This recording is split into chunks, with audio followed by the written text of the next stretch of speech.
باللہ من الشیطان الرجیم بسم اللہ الرحمن الرحیم وبہ نستعین وہو خیر ناصر و معین۔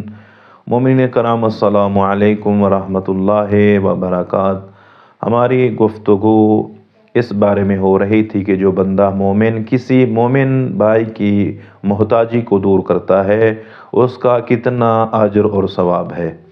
چلتے ہیں امام موسیٰ کاظم علیہ السلام کی بارگاہ میں۔ مولا آپ بتائیں کہ جو بندہ کسی مومن کی محتاجی کو دور کرتا ہے اس کا کیا اجر و ثواب ہے۔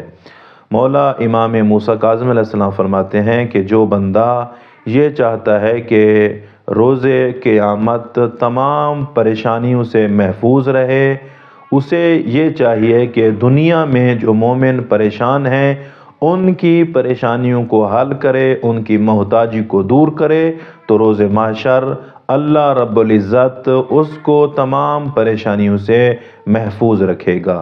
دعا ہے خالق کائنات ہم تمام صاحبان کو مومنین کی حاجت روائی کرنے کی توفیق عطا فرمائے، مومنین کی محتاجی دور کرنے کی توفیق عطا فرمائے۔ والسلام علیکم ورحمۃ اللہ وبرکاتہ۔